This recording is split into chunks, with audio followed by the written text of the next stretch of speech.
नमस्कार दोस्तों, मेरे इस YouTube चैनल में आप सभी का स्वागत है। तो हम चर्चा कर रहे थे वाक्य के बारे में। वाक्य के बारे में मैंने परिभाषा, वाक्य के घटक, वाक्य के अंग, वाक्य के तत्व, अर्थ के आधार पर 8 प्रकार के वाक्य और क्रिया के आधार पर 3 प्रकार के वाक्य पढ़ लिए थे।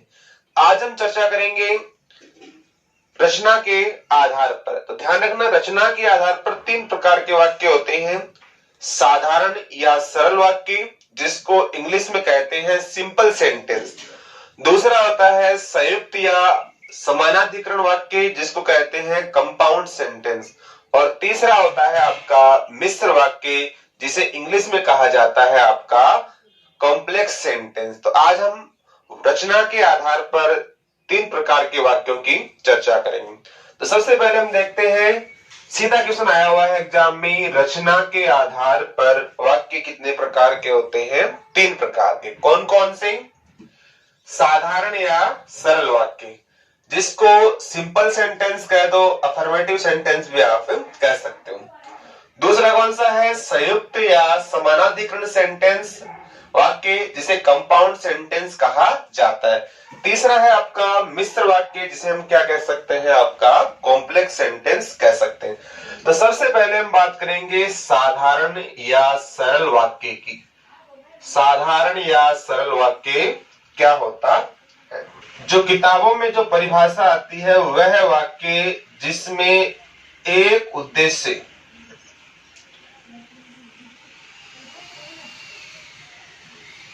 और एक आपका क्या हो? विधेय। तो एग्जाम में परिभाषा पूछी जा चुकी है एक बार। साधारण वाक्य किसे कहते हैं? वह वाक्य जिसमें आपका एक उद्देश्य हो और एक आपका विधेय हो। उद्देश्य का मतलब किससे होता है? आपका कर्ता से होता है। और विधेय शब्द है, ये ऑलमोस्ट किससे लेते हैं? क्रिया से लिया जाता है। जैसे हमने पिछली कक्षा में चर्चा की थी, जैसे शीला क्रिकेट खेलती है, इस वाक्य में शीला क्या है? उद्देश्य। और उद्देश्य का उद्देश्य क्या होता है? आपका विधेय। क्रिकेट खेलती है, ये क्या है? आपका विधेय। तो ऐसे सेंटेंस जहां पर एक उद्देश्य हो और एक आपका विधेय हो, वो किस में आता है? साधारण वाक्य में। तो ये परिभाषा एग्जाम की दृष्टि में इंपॉर्टेंट है, पूछा हुआ क्वेश्चन भी आपका। लेकिन ये जो परिभाषा है वो अपने आप में परिपूर्ण नहीं है। ध्यान रखना, उद्देश्य आपका एक भी हो सकता है या एक से अधिक भी हो सकता है। किसी सेंटेंस में उद्देश्य एक या एक से अधिक हो सकते हैं, लेकिन आपका विधेय कितना होना चाहिए? एक ही होना चाहिए। तो उद्देश्य आपका एक भी हो सकता है और एक से अधिक भी हो सकता है, लेकिन विधेय क्या होना चाहिए? एक होना चाहिए। या सिंपल ऐसा भी कह सकते हैं, ऐसा वाक्य जिसमें क्या हो? आपका एक विधेय हो, वो क्या कहलाता है? आपका साधारण वाक्य। तीनों ही सही है, एक उद्देश्य, एक विधेय, एक या एक से अधिक उद्देश्य और आपका एक विधेय। और यह केवल आपका क्या हो? एक विधेय हो, वो किस में आएगा? आपका साधारण वाक्य में। जैसे हम सेंटेंस लेते हैं, मैंने कहा पूजा आम खा रही है। पूजा आम खा रही है। इस सेंटेंस में पूजा क्या है? आपका उद्देश्य। एक करता है, पूजा का उद्देश्य क्या है? आम खाना। तो आम खा रही है, ये वाक्य क्या है? आपका विधेय। और पूजा इस सेंटेंस में क्या है? उद्देश्य। तो पूजा एक करता है तो एक उद्देश्य है, खाना एक क्रिया है, इसका मतलब एक विधेय है। तो जहां वाक्य में एक उद्देश्य हो और एक आपका क्या हो? विधेय हो, तो ऐसा किसमें आता है? साधारण वाक्यों के अंतर्गत आता है। जैसे मैंने कहा दिव्या पूजा आरती अर्चना और उपासना मंदिर जा रही है।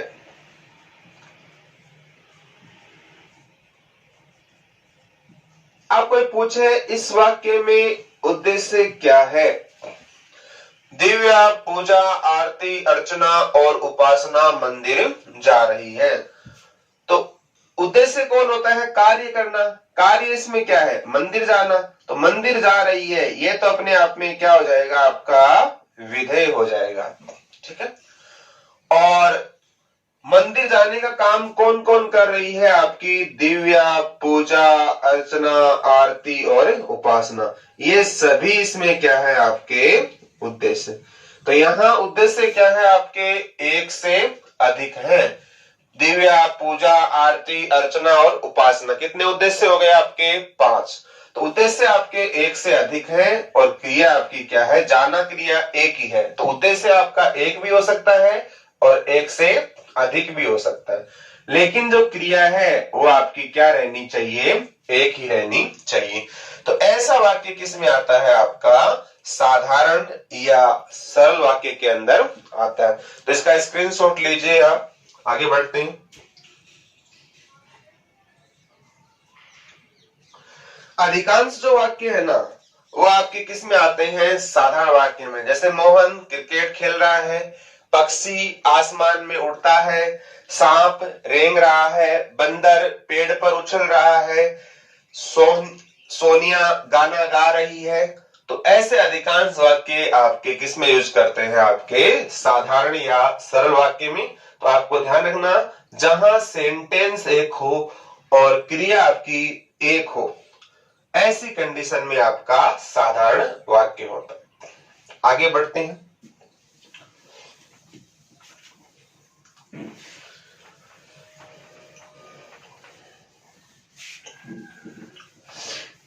दूसरा है आपका संयुक्त या समानाधिकरण वाक्य। सबसे पहले हम संयुक्त शब्द और समानाधिकरण शब्द इसके खंड करते हैं। संयुक्त किससे बनता है? आपका सम प्लस युक्त से बनता है। संयुक्त किससे बनता है? आपका सम प्लस युक्त से बनता है। सम धन युक्त से। अगर हम बात करें संयुक्त शब्द में संधि कौन सी है आपकी? तो आपकी संधि होती है इसके अंदर व्यंजन संधि। क्या समानाधिकरण शब्द में संधि है या नहीं? ध्यान रखना, समानाधिकरण शब्द में भी संधि है। एक किससे बनता है? आपका समान प्लस अधिकरण, दीर्घ संधि है। समान प्लस अधिकरण क्या है? आपकी दीर्घ संधि। अब देखो, इन संयुक्त वाक्य में क्या होता है? इसमें एक या ऐसे कह सकते हो दो या दो से अधिक, दो या दो से अधिक, या इसके स्थान पर आप एक से अधिक भी ले सकते हो। जैसे मान लो समास में प्रश्न आता है कि समास में पद होते हैं। अब समास में पद होते हैं, अब ऑप्शन में आ गया दो होते हैं, दूसरा आ गया दो से अधिक होते हैं, और तीसरा आ गया एक से अधिक,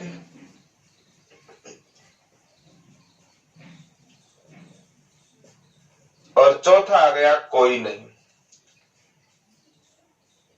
अब समास में पद होते हैं, दो होते हैं, दो से अधिक होते हैं, एक से अधिक होते हैं, या कोई नहीं। तो हम ऑलमोस्ट समास की परिभाषा क्या पढ़ते हैं? दो या दो से अधिक। अब हमने क्या किया?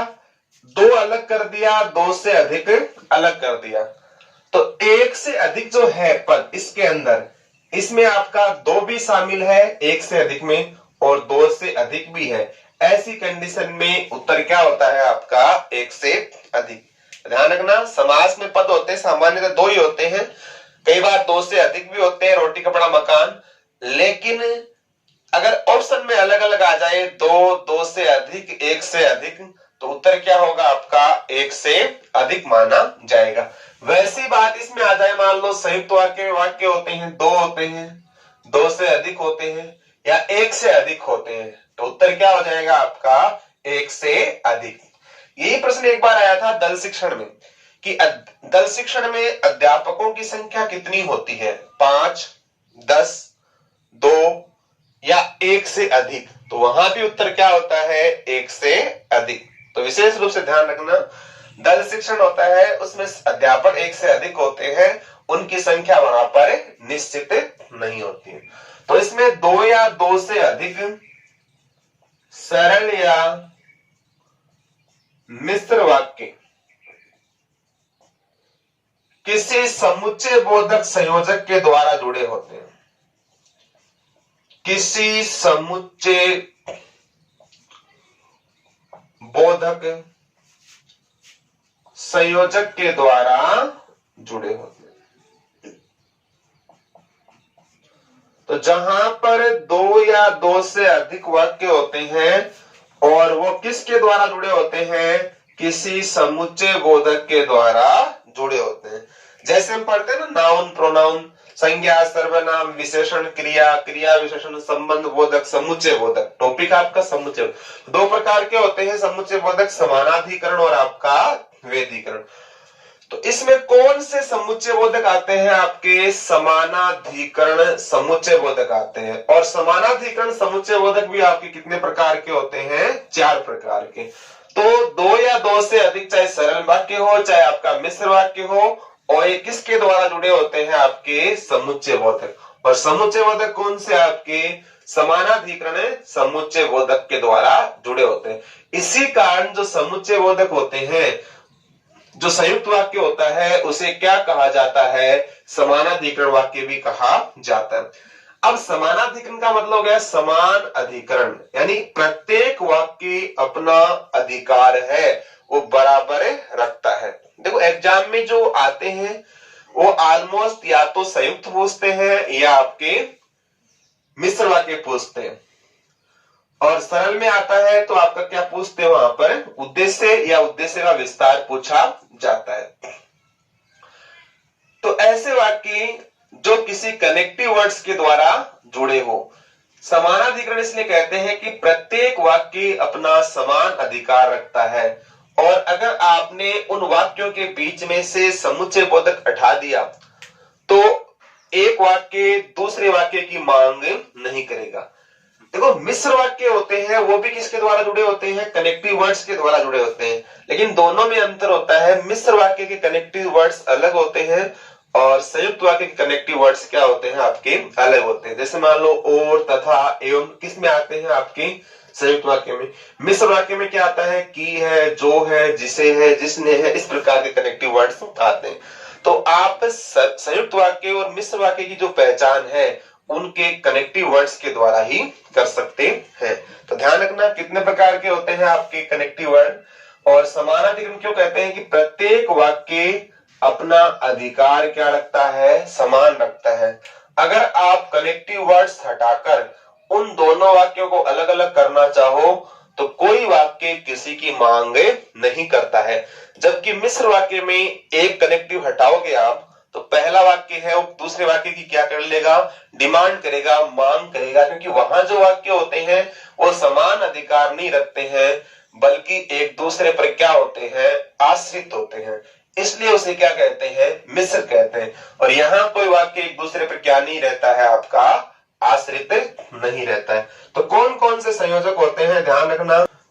तो समुच्चय बोधक 4 प्रकार के होते हैं। समुच्चय बोधक, विरोध दर्शक, विकल्प सूचक और आपके परिणाम सूचक। समुच्चय बोधक में कौन कौन से आते हैं, जैसे आपके और, तथा, एवं, व, ये किस में आते हैं, आपके समुच्चय बोधक में। विरोध दर्शक में कौन कौन से होते हैं, किंतु, परंतु, लेकिन, मगर, पर, बल्कि, बशर्ते, फिर भी। विकल्प सूचक कह सकते हो या इसको विभाजक कह सकते हो। और विकल्प सूचक कह दो, चाहे इसको क्या कह सकते हो आप, विभाजक भी कह सकते हो। इसमें क्या आता है, या, अथवा, या, अथवा, किंवा। और परिणाम सूचक को आप एक नाम और दे सकते हो, इसको आप हेतु सूचक भी कह सकते हो। इसमें आते हैं आपका अतः, अतएव, इसलिए, अन्यथा, सो आदि। इस प्रकार के कनेक्टिव वर्ड्स इसके अंदर दिए जाते हैं। तो समुच्चय बोधक ऑलमोस्ट कितने प्रकार के होते हैं, दो प्रकार के। एक तो समानाधिकरण और आपके वेधीकरण। जो आपका संयुक्त वाक्य होते हैं उसमें कौन से कनेक्टिव वर्ड्स आते हैं, आपके समानाधिकरण आते हैं। और समानाधिकरण समुच्चय बोधक चार प्रकार के होते हैं। समुच्चय बोधक विरोध दर्शक या विपरीत मूलक होते हैं, विकल्प सूचक या आपके विभाजक होते हैं, परिणाम सूचक या आपके हेतु सूचक होते हैं। अब आपको याद रखने वाली बात क्या है, ये जो कनेक्टिव वर्ड्स हैं इनको ध्यान रखना। और, तथा, एवं, व, किंतु, परंतु, लेकिन, मगर, पर, बल्कि, बशर्ते, फिर भी, या, अथवा, किंवा, नहीं तो, अतः, अतएव, इसलिए, अन्यथा, सो। इस प्रकार के जो कनेक्टिव वर्ड्स हैं वो किस में आते हैं, आपके संयुक्त वाक्यों के अंदर आते हैं। नहीं तो भी ले सकते हो, किंवा, नहीं तो। इसमें आ सकता अतः, अतएव, इसलिए, सो, अन्यथा। इस प्रकार के कनेक्टिव वर्ड्स का किसी सेंटेंस में हम यूज करते हैं तो वो होता है आपका संयुक्त या समानाधिकरण वाक्य। स्क्रीनशॉट लीजिए, आगे बढ़ते हैं। इस एक का याद कर लोगे। मिश्र वाक्य के कनेक्टिव वर्ड्स बड़े ही आसान है और इसमें आपको मुख्यतः इतने कनेक्टिव वर्ड्स आपको याद करने हैं। और, तथा, एवं, व, किंतु, परंतु, लेकिन, मगर, पर, बल्कि, बशर्ते, फिर भी, या, अथवा, किंवा, नहीं तो, अतः, अतएव, इसलिए, अन्यथा, सो। ये जो कनेक्टिव वर्ड्स हैं इनका मुख्य कार्य क्या होता है, सरल या जो मिश्र वाक्य होते हैं इनको जोड़ने का काम होता है। और अगर हम दोनों वाक्यों के बीच में से इन कनेक्टिव्स को हटा देते हैं तो दोनों वाक्य अपना क्या रखते हैं, समान अधिकार रखते हैं। इस कारण इन्हें क्या कहा जाता है, आपका समानाधिकरण भी कहा जाता है। सेंटेंस है, सूर्योदय हुआ और पक्षी चहचहाने लगे। सूर्योदय हुआ और पक्षी चहचहाने लगे। अब बताओ इसमें दो वाक्य है या नहीं, दो सेंटेंस है। एक सेंटेंस तो हो गया सूर्योदय हुआ और दूसरा है पक्षी चहचहाने लगे। संयोजक वर्ड्स क्या है आपका, और। अब इस और को हटाकर आप दोनों वाक्यों को अलग अलग कर सकते हो। एक वाक्य बन जाएगा आपका सूर्योदय हुआ और दूसरा सेंटेंस बन जाएगा आपका पक्षी चहचहाने लगे। क्या अलग अलग करने पर कोई वाक्य किसी की मांग करता है, क्या नहीं करता। अगर आपने आगे वाला हटा दिया, सूर्योदय हुआ अपने आप में वाक्य है। अगर आपने पहले वाला हटा दिया, पक्षी चहचहाने लगे, ये भी अपने आप में क्या है, वाक्य है। तो इन दोनों वाक्यों को किसके द्वारा जोड़ा गया, आपका और के द्वारा जोड़ा गया। ऐसा नहीं कि आपने जोड़ दिया राम और श्याम, वो संयुक्त हो जाएगा। वहां दो नाउन जुड़ते हैं। अगर आप लेते हैं राम और श्याम, सीता और गीता, तो इनको आप संयुक्त वाक्य मत मानना, क्योंकि यहां पर किसको जोड़ने का काम कर रहा है, ये नाउन को जोड़ने का काम कर रहा है। यहां किसको जोड़ता है, क्रिया को जोड़ने का काम कर रहा है, सेंटेंस को जोड़ने का कार्य कर रहा है। तो नाउन में अगर आता है तब तो आपका संयुक्त नहीं होगा। वो तो वही बात है, पूजा, दिव्या, आरती और उपासना किसमें आएगा, आपका सरल वाक्य में। यहां किस कनेक्टिव वर्ड्स का यूज किया है, जैसे दूसरा सेंटेंस लिखा, तुम गए और वह आ गया। तुम गए और वह आ गया। कितने सेंटेंस इसमें, दो। एक तो हो गया तुम गए और दूसरा क्या है वह आ गया। किसके द्वारा जोड़ दिया हमने, और के द्वारा जोड़ दिया। जैसे सेंटेंस का मैं आपको चाय पिलाऊंगा, मैं आपको चाय पिलाऊंगा बशर्ते आप मेरे घर आओगे, बशर्ते आप मेरे घर आओगे। तो कौन सा कनेक्टिव वर्ड्स है इसके अंदर आपका, बशर्ते। मैं आपको चाय पिलाऊंगा एक वाक्य है, मैं आपको चाय पिलाऊंगा। दूसरा वाक्य है आप मेरे घर आना। इनको हमने किसके द्वारा जोड़ दिया, बशर्ते के द्वारा। तो भी कनेक्टिव वर्ड्स है, क्या इसको आप हटा दोगे, दोनों वाक्य अलग अलग कर सकते हो, कोई वाक्य अपना अधिकार नहीं रखता है, इसलिए क्या कहलाएगा आपका समानाधिकरण। जैसे आप कहते हैं वह नालायक है, वह नालायक है,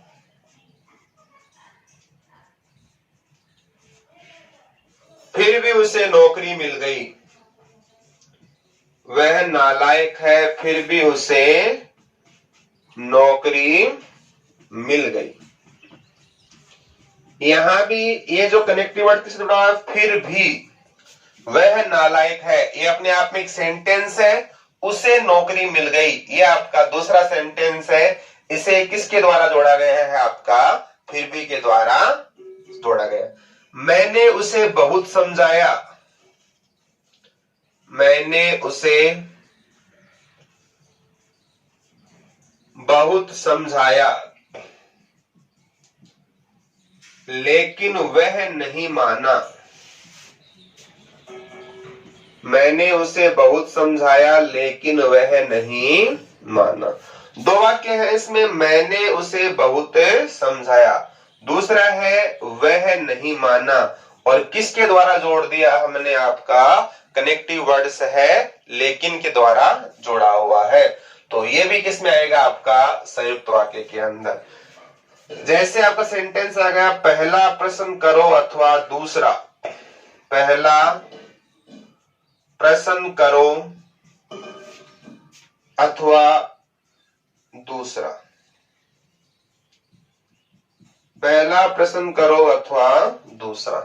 तो ये किसके द्वारा जुड़ा हुआ है, आपका कनेक्टिव वर्ड्स है आपका अथवा। क्या इसमें दो वाक्य दिखाई दे रहे हैं, क्या दो वाक्य हैं इसमें। एक वाक्य तो है पहला प्रश्न करो, और दूसरा वाक्य है दूसरा प्रश्न करो। पहला प्रश्न करो दूसरा प्रश्न करो। अब देखो एक वाक्य तो आपको कंप्लीट दिखाई दे रहा है पहला प्रश्न करो, उसके बाद में कनेक्टिव वर्ड्स आ रहा है आपका अथवा, आगे केवल आपको दूसरा दिखाई दे रहा है, वाक्य दिखाई नहीं दे रहा है। देखो पहला प्रश्न करो दूसरा प्रश्न करो, दोनों में समान क्या है, आपका प्रश्न करो। इसलिए अगर आपने यहाँ डायरेक्टली दूसरा भी लिख दिया आगे नहीं लिखा तो भी ये बोध करा रहा है कि आगे वाला सेंटेंस क्या है, दूसरा प्रश्न करो, विकल्प सूचक संयोजक है आपका। तो यहां दूसरा है वो किसका बोध करा रहा है, दूसरा प्रश्न। और दो वाक्य है पहला प्रश्न करो दूसरा प्रश्न करो, और इसको किसके द्वारा जोड़ा गया है, आपका अथवा का द्वारा जोड़ा गया है। तो अगर कोई सेंटेंस दो सेंटेंस हो, सरल हो चाहे आपके मिश्र हो, अगर आप उसको समुच्चय बोधक के द्वारा जोड़ते हैं और उन समुच्चय बोधक को हटाने से उस वाक्य की प्रकृति पर कोई प्रभाव नहीं पड़ता है, सभी वाक्य अपना बराबर अधिकार रखते हैं, तो ऐसे संयुक्त वाक्य के अंदर शामिल होते हैं। स्क्रीनशॉट लीजिए, आगे बढ़ते हैं। तीसरा है आपका मिश्र वाक्य, इसको इंग्लिश में कहते हैं आपका कॉम्प्लेक्स सेंटेंस। मिश्र वाक्य किसे कहते हैं, देखो संयुक्त वाक्य में दोनों वाक्य समान अधिकार रखते हैं और प्रत्येक का वाक्य का महत्व बराबर का होता है, कितने वाक्य हो सभी वाक्य अपना अधिकार क्या रखते हैं, बराबर। और मिश्र वाक्य में एक तो क्या होता है, प्रधान वाक्य। मिश्र वाक्य में एक क्या होता है, आपका प्रधान वाक्य। एक या एक से अधिक, एक या एक से अधिक क्या होते हैं आपके आश्रित उपवाक्य होते हैं। तो जहां पर एक तो आपका क्या हो प्रधान वाक्य और एक आपका एक या एक से अधिक आपके क्या हो आश्रित उपवाक्य, और ये दोनों वाक्य प्रधान और आश्रित उपवाक्य वो भी किसी कनेक्टिव वर्ड्स के द्वारा जुड़े होते हैं, संयोजक शब्दों के द्वारा जुड़े होते हैं। और अगर हम बात करें इन संयोजक के आधार पर जो आपके मिश्र वाक्य होते हैं वो कितने प्रकार के होते हैं, 3 प्रकार के होते हैं। इन संयोजक के आधार पर जो आपके मिश्र वाक्य होते हैं वो 3 प्रकार के होते हैं। एक तो होता है आपका संज्ञा आश्रित मिश्र वाक्य, दूसरा होता है आपका विशेषण आश्रित मिश्र वाक्य, और तीसरा होता है आपका क्रिया विशेषण आश्रित मिश्र वाक्य। संज्ञा आश्रित मिश्र वाक्य, विशेषण आश्रित मिश्र वाक्य, और तीसरा होता है आपका क्रिया विशेषण आश्रित मिश्र वाक्य। नाउन आप जानते हो जो किसी व्यक्ति वस्तु स्थान गुण या भाव आदि के नाम को क्या कहते हैं, संज्ञा कहते हैं। विशेषण जो संज्ञा और सर्वनाम की क्या बताए, विशेषता बताए, और क्रिया विशेषण में क्या होता है आपका क्रिया की विशेषता बताने वाले पद क्या कहलाते हैं आपके क्रिया विशेषण कहलाते हैं। अब देखो आपको इतना ही ध्यान रखना है जो संज्ञा आश्रित उपवाक्य होते हैं ना वो किसके द्वारा जुड़े होते हैं आपके की के द्वारा जुड़े होते हैं। अगर कोई सेंटेंस की के द्वारा जुड़ा हुआ है तो क्या होगा आपका संज्ञा आश्रित, और अगर कोई सेंटेंस किसके द्वारा जुड़ा है जो जिसे जिसने जिनको जिन्होंने इनके द्वारा जुड़ा हुआ हो, जो जिसे जिसने जिनको जिन्होंने जिसके लिए आदि वर्ड्स हो, मतलब सभी में क्या आ रहा है आपका जय, जो जिसे जिसने जिसको जिन्होंने जिनके लिए, अगर इनके द्वारा जुड़ा हुआ कोई वाक्य हो तो किस में आएगा आपका विशेषण आश्रित में। और क्रिया विशेषण में कौन कौन से आते हैं, जैसे मान लो कोई सेंटेंस जुड़ा हुआ है जब तब जहां वहां जिधर उधर यद्यपि तथापि, मतलब अगर दो क्रियाएं आपस में जुड़ी हुई हो, जैसा वैसा जितना उतना, या संबंधवाचक भी कह सकते हैं, तो ऐसे कनेक्टिव वर्ड्स किस में आते हैं आपके क्रिया विशेषण में। तो कई बार पूछ लेते हैं, मान लो कोई सेंटेंस दे दिया और की से जुड़ा हुआ है, एग्जाम में कई बार आ चुका है, गांधी ने कहा कि सदा सत्य बोलो, एक कैसा वाक्य है, बीच में क्या आ रहा है आपका की। तो ध्यान रखना की से जुड़ने वाले क्या होते हैं आपका संज्ञा आश्रित। तो सेंटेंस आया हुआ है गांधी ने कहा,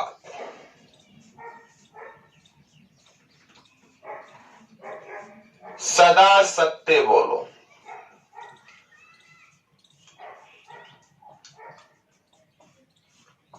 अब इसमें दो सेंटेंस है, एक तो गांधी ने कहा, दूसरा क्या है आपका सदा सत्य बोलो। इन दो सेंटेंस को हमने किसके द्वारा जोड़ दिया, गांधी ने कहा की के द्वारा जोड़ दिया। अब की कनेक्टिव वर्ड्स है जो आगे वाले वाक्य को पहले वाले के साथ जोड़ता है। तो जो वाक्य मांग करता है वो क्या होता है प्रधान वाक्य, जो वाक्य डिमांड करता है वो क्या होता है आपका प्रधान वाक्य, और जो उसकी डिमांड होती है वो क्या कहलाता है इसमें आपका आश्रित उपवाक्य। ये तो प्रधान वाक्य गांधी ने कहा सदा सत्य बोलो, ये आपका क्या हो जाएगा आश्रित उपवाक्य। गांधी ने कहा, अगर आप इतना ही वाक्य बोलते हो तो ये मांग करता है क्या कहा, कुछ ना कुछ तो कहा होगा।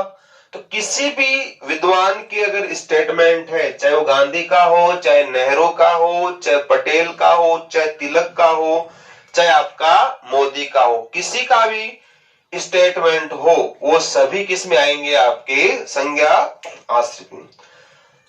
जैसे मोदी ने कहा कि देश नहीं मिटने दूंगा, तो ये सेंटेंस में किस में आएगा, आपका संज्ञा आश्रित के अंदर आएगा।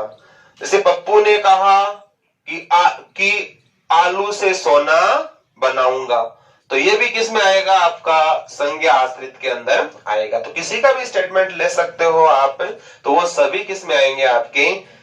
तो इतना ही ध्यान रखना है, अगर कोई सेंटेंस किसके द्वारा जुड़ा हुआ हो, की के द्वारा जुड़ा हुआ हो, तो की के जोड़ने वाले सेंटेंस किस में आते हैं, आपके संज्ञा आश्रित। जैसे आप सेंटेंस को मेरे जीवन का उद्देश्य है, मेरे जीवन का उद्देश्य है कि ज्ञानार्जन करूं, मेरे जीवन का उद्देश्य है कि ज्ञानार्जन करूं।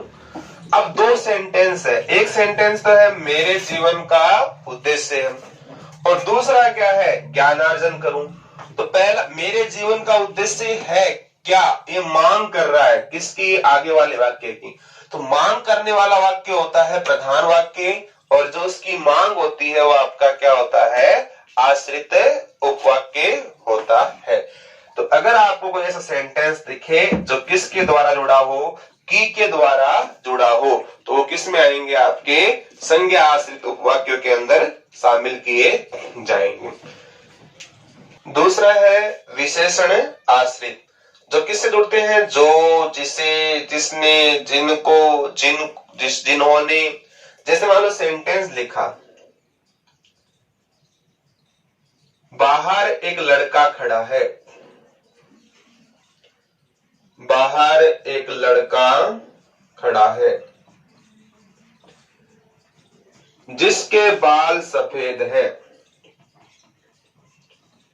बाहर एक लड़का खड़ा है जिसके बाल सफेद हैं। किसने सेंटेंस है, बाहर एक लड़का खड़ा है और उस लड़के के बाल क्या है, सफेद, दो बाल। किसके द्वारा जोड़ दिया आपने इसको, जिसके, जिसको इसी में आएगा, और कनेक्टिव वर्ड्स किस में आ रहा है इसमें, जिसके। जैसे मान लो तुम उसी के पास जाओ, भारतीय महिलाओं का आदर्श वाक्य होता है, पति रात भर नहीं आए, दूसरे दिन घर पे आए तो ताने मारने के लिए रहती है ना, और एक ताना होता है तुम उसी के पास जाओ, जिसके पास से आए हो, तुम उसी के पास जाओ जिसके पास से आए हो। किसके द्वारा जुड़ा हुआ है, आपका जिसके के द्वारा जुड़ा हुआ है। जैसे ये भी लिख सकते हो, बाहर एक सन्यासी है, बाहर एक सन्यासी है जो लंबे बाल रखता है, बाहर एक सन्यासी है जो लंबे बाल रखता है। तो ये सेंटेंस भी किसके द्वारा जुड़ा हुआ है, जो के द्वारा जुड़ा हुआ है। तो ऐसे सेंटेंस जैसे धोखा वही देता है जिस पर विश्वास किया जाता है, तो ऐसे सेंटेंस अगर जो ही आपको जिसके, जो, जिसने, जिन्होंने जैसे बनने वाले जो कनेक्टिव वर्ड्स हैं वो किस में आएंगे, आपके विशेषण आश्रित में आएंगे। अगर कोई संज्ञा व सर्वनाम पद की क्या बताए, विशेषता बताए, ऐसा वाक्य प्रधान वाक्य के साथ जुड़ता है, बाल सफेद है, विशेषता हो गई ना, बाल कैसे हैं, सफेद है, लंबे बाल। तो विशेषता जहां होती है वो किस में आते हैं, आपके विशेषण आश्रित में, और किसके द्वारा जुड़े होते हैं, आपके कनेक्टिव वर्ड्स जो, जिसे। ऐसा नहीं है कनेक्टिव वर्ड्स आपके बीच में ही आए, कई बार ये कनेक्टिव वर्ड्स कहां आ सकते हैं, शुरुआत में भी आ सकते हैं। जैसे इसी वाक्य को कनेक्ट कर देगा आपका, जिसके बाल सफेद है वह बाहर खड़ा है, तो भी क्या हो जाएगा, आपका मिश्र वाक्य ही माना जाएगा। तो ऐसे वाक्य आपके मिश्र में। अगला हम पढ़ेंगे क्रिया विशेषण आश्रित उपवाक्य।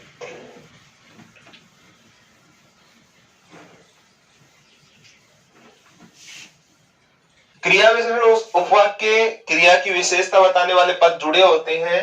जैसे जिधर देखो उधर भ्रष्टाचार फैला हुआ है, जिधर देखो उधर भ्रष्टाचार फैला हुआ है।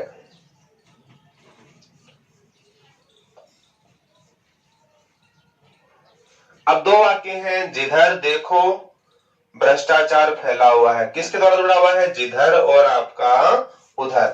तो कनेक्टिव वर्ड्स आते हैं आपके जहां वहां। जिधर तुम जा रहे हो उधर ही अस्पताल है, जिधर तुम जा रहे हो उधर ही अस्पताल है, जिधर तुम जा रहे हो उधर ही अस्पताल है। जब पानी बरस रहा था,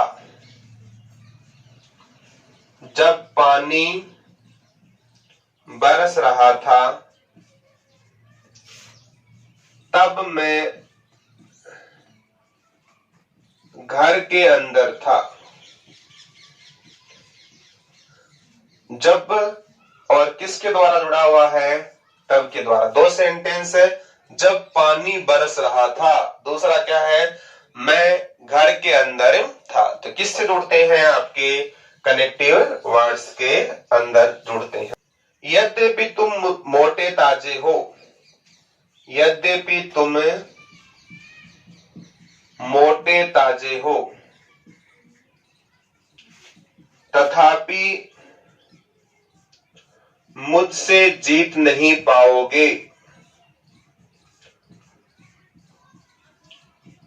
यद्यपि तुम मोटे ताजे हो तथापि मुझसे जीत नहीं पाओगे।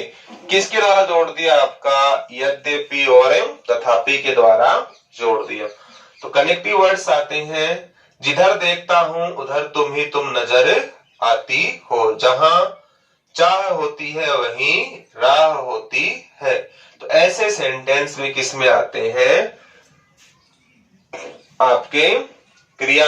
जहां जहां हम गए वहां वहां सत्कार हुआ, तो ये भी किस में आएगा? आपका क्रिया विशेषण में। तो आपको इतना ही ध्यान रखना है कि अगर किस से जुड़ते हैं संज्ञा आश्रित में, अगर जो, जिसे, जिसने, जिनको, जिन्होंने, जिसके लिए आदि से जुड़ते हैं तो किस में आता है? विशेषण आश्रित में। जब, तब, जहां, वहां, जिधर, उधर, यद्यपि, तथापि, जैसा, वैसा, जिसको, उसको, इस प्रकार के कनेक्टिव वर्ड्स जो आते हैं वो आपके क्रिया विशेषण के अंदर आते हैं।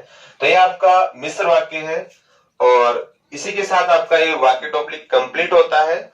हम नेक्स्ट क्लास में फिर मिलेंगे किसी नए टॉपिक के साथ। आज के लिए इतना ही। जय हिंद, जय भारत।